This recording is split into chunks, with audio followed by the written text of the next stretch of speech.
They're the largest aircraft defending NATO. Based in the United Kingdom, they're able to fly anywhere in Europe in a matter of hours. They're the heavy bombers, and they're ready to protect the alliance. Fairford Air Base, England, 6 in the morning. Dawn is just beginning to break, but these US Air Force crew members with Bomber Task Force Europe have been up for hours preparing for a mission that will take them over Eastern Europe, where they'll practice supporting Allied ground forces. For them, it's just another Monday.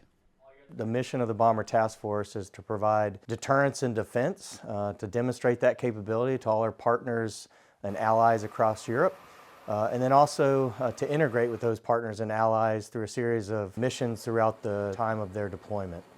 Ultimately, when we fly with those NATO allies and partners, we increase the strength of our assurance to the allies, and we send a powerful message of deterrence to our adversaries.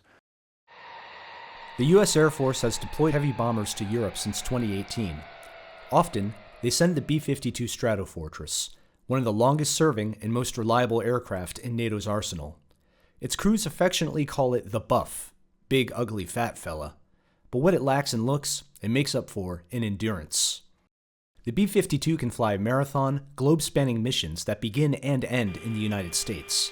Still, being deployed to Europe has distinct advantages. Obviously, we're cutting down the sortie length to fly from the United States to do it right here from Fairford. This forward location allows them to plan with those other nations, be it Norway or the UK or whoever else we're flying with. Today's mission will see the B-52s practice supporting ground troops in Poland, Romania, and Bulgaria before returning home via southern Europe. Allied fighters will escort them along the way.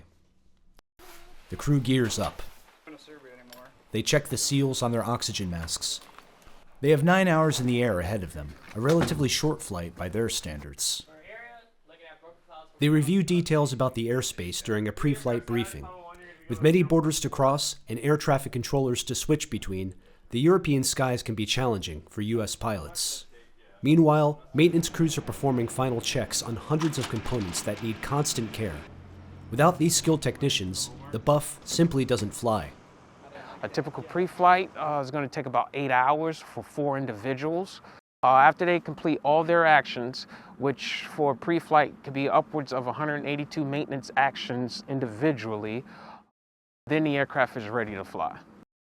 So for every hour of flight, it takes about 200 man-hours to help produce that sortie.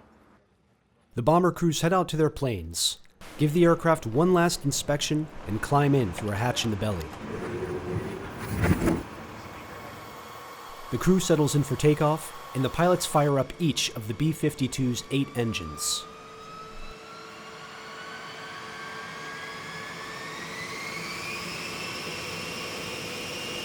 Flaps down, throttles max.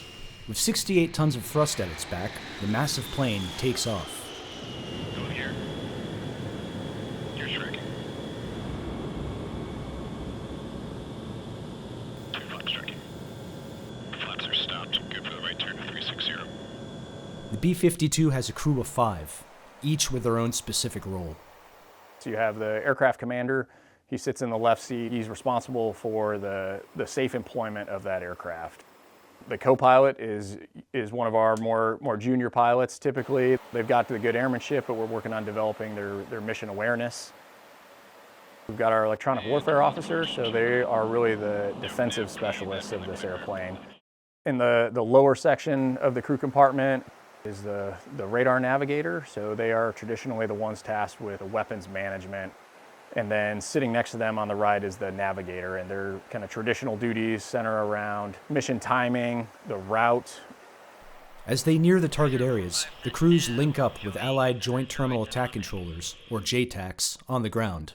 JTACs are highly skilled soldiers who specialize in spotting targets for aircraft or artillery. B-52s rely on them to make sure their strikes are on time and on target. We can't expect to have U.S. forces on the ground everywhere, so the ability to train with those guys real time while we're out here on these BTFs is incredibly valuable. As the bombers cross Europe on their training mission, fighter jets from Allied nations fly up to meet them. It's good practice for everyone involved. If called upon to defend Allied territory, the fighters would be responsible for protecting the bombers from incoming threats. we're out there learning from each other. It's really cool to have those fighters join up on your wing, and you can tell, even with a mask on, the guys flying the fighter jets have a big smile on their face. They're happy to be there, happy to be working with us, and then getting to work on some of those tactics and then have the ability to debrief it and make us better. It's just a really cool opportunity. With a long list of tasks to accomplish, the 9-hour mission passes faster than you might expect. It's hard work, and it keeps the crew busy. Still, many have never been to Europe before, and they find time to enjoy the view. Flying over Europe's a pretty incredible opportunity. You have a chance to kind of look down and reflect at all the history that's here and understand really why NATO is so important and how it came to be. Their mission complete, the bombers turn towards England with fighters from the Croatian Air Force on their wing. Their reward for a hard day's work is a hot meal, a good night's sleep, and the promise of another training flight tomorrow. I think our presence here sends two messages. So it's the assurance for those allies that we're flying over that shows them we're here for them. It also sends that strong message to our adversaries that we are here and we have refined tactics and interoperability with those allied fighters.